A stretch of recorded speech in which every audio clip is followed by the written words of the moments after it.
क्या केके पाठक की मुश्किलें अब बढ़ सकती हैं? क्या केके पाठक को अपने नियमों में कुछ बदलाव कर देने चाहिए? क्या केके पाठक के जो नियम बनाए गए हैं, जो नए-नए फरमान लगातार शिक्षकों को सुना रहे हैं बिहार में, क्या उनको फरमान अपने वापस लेने चाहिए? क्या जो शिक्षक लगातार केके पाठक की आलोचना कर रहे हैं, जो बिहार के शिक्षक हैं, उनको अच्छा नहीं लग रहा है जब केके पाठक नए-नए फरमान उनको सुनाते हैं, तो क्या केके पाठक को अब अपने सभी आदेशों को वापस लेना चाहिए? ये तमाम सवाल हम इसलिए पूछ रहे हैं क्योंकि ये सवाल सिर्फ विपक्ष की नहीं बल्कि जनता भी पूछ रही है और कुछ नेता भी पूछ रहे हैं। पूर्व केंद्रीय मंत्री आरसीपी सिंह ने भी सवाल पूछ लिया है। आरसीपी सिंह का तो यहां तक कहना है कि शिक्षक अगर शिक्षा मंत्री से मिलना चाहते हैं या फिर केके पाठक से मिलना चाहते हैं तो वो शिक्षक हैं, कोई आम दफ्तर के नागरिक, कोई आम दफ्तर के कर्मचारी नहीं है। वो शिक्षक हैं जो कि बच्चों को पढ़ाते हैं, उनको ज्ञान देते हैं। उनकी बातों को सुनना चाहिए, ना कि उनको टॉर्चर करना चाहिए। ये आरसीपी सिंह की तरफ से कहा गया है। सिर्फ आरसीपी सिंह नहीं है ऐसे कहने वाले। अब से पहले तमाम विपक्षी नेता इस मुद्दे को सदन में उठा चुके हैं। विधानसभा में कितना हंगामा हुआ था वो आपको याद होगा। विधानसभा में विपक्षी नेताओं ने यहां तक कह दिया था, राबड़ी देवी ने भी कहा था कि केके पाठक इतने ज्यादा ताकतवर हो गए हैं कि वो मुख्यमंत्री की बात सुनने को तैयार नहीं है। केके पाठक अपने आदेश पर इस कदर अडिग हैं कि वो किसी की भी सुनने को तैयार नहीं है।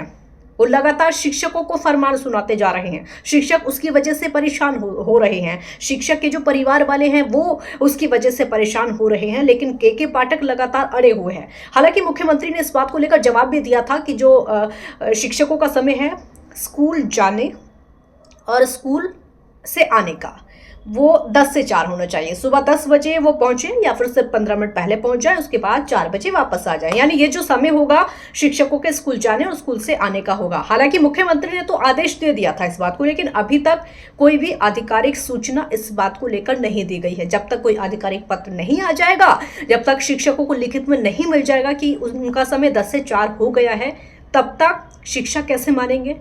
तब तक वो केके पाठक के आदेशों पर चलेंगे, तब तक वो शिक्षा विभाग के आदेशों पर चलेंगे। और बिहार में इस समय यही हो रहा है, क्योंकि केके पाठक ने आदेश दिया है कि 9 से 5 शिक्षक स्कूल में रहेंगे।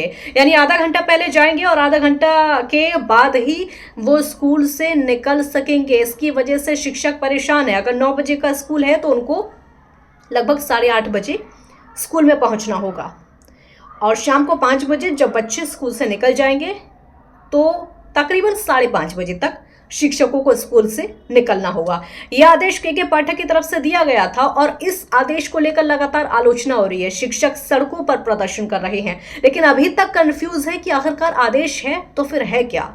इसको लेकर विपक्ष सवाल उठा रहा है, बिहार के लोग सवाल पूछ रहे हैं, तमाम अन्य नेता भी सवाल पूछने लगे कि आखिरकार ऐसा हो क्या गया जिसकी वजह से केके पाठक किसी की सुनने को तैयार नहीं है। मुख्यमंत्री तक की नहीं सुन रहे हैं केके पाठक। 2023 में सर स्टेट का एग्जाम हुआ और उसके बाद कंजुकेटिव 2 मंथ्स में सर बीपीएससी टीआरई 1 और टीआरई 2 हो गया।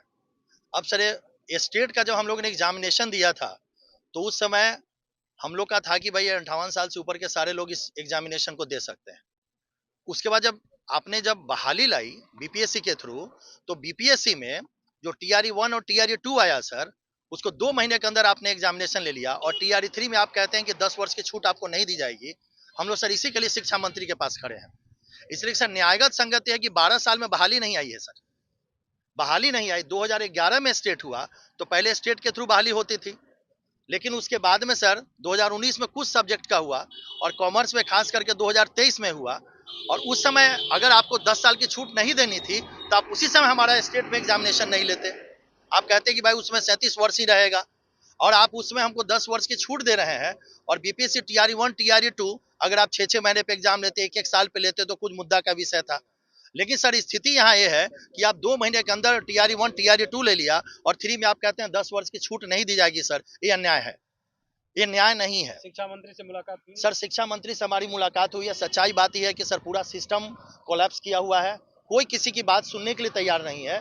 शिक्षा मंत्री का कहना है, सारे लोग का सर कहाँ कहाँ दर दर हम लोग नहीं भटके हैं, सबके यहाँ गए हैं हम लोग सर। और सबके यहाँ जाने के बाद सब लोग यही कहते हैं आप उनके पास जाइए, आप उनके पास जाइए। शिक्षा मंत्री कहते हैं हमारे पास अभी विभाग अलॉट नहीं हुआ है, हम इस पर बात नहीं करेंगे। लेकिन सर प्रक्रिया चल रही है। 26 तारीख को हमारा जो है सो फॉर्म भरने का डेट खत्म हो रहा है सर। डेट खत्म हो जाने के बाद फिर सर कैसे होगा? और कोई सर सुनने के लिए तैयार नहीं है। आप भाजपा की बात कीजिए, जीयू की बात, जनता यूनाइटेड की बात कीजिए या राजद की बात कीजिए, सर कोई सुनने के लिए तैयार नहीं है।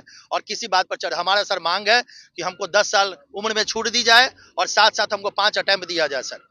जब तक ये दोनों मांगे पूरी नहीं होगी सर, तो अगली बार हम लोग 1 या 2 दिन के बाद यहीं पे शिक्षा मंत्री आवास के सामने आत्मदाह करेंगे सब लोग, और हम लोग अपने जीवन को नष्ट कर लेंगे। इसके बाद हमारे पास कोई दूसरा चारा नहीं। क्या नाम? मेरा स्टेट 2023 में खत्म हुआ है, उसमें मैं क्लियर की थी और फर्स्ट ही टाइम में मेरा मतलब कि एज समाप्त कर दिया गया है। उसके बाद अभी टीआरई 3 में कोई उम्र का रिलैक्सेशन नहीं दिया गया है और हम लोग दर बदर भटक रहे हैं। डेली हम लोग पढ़े कि हम लोग घूमते रहे इसी तरह। हम लोग को तो समझ में नहीं आ रहा कि आगे हम लोग क्या करेंगे। अब जब नहीं मिलेगा तो लास्ट उपाय हम लोग, जैसे कि भाई साहब ने कहा कि हम लोग यहीं पर आत्मदाह कर लेंगे बस।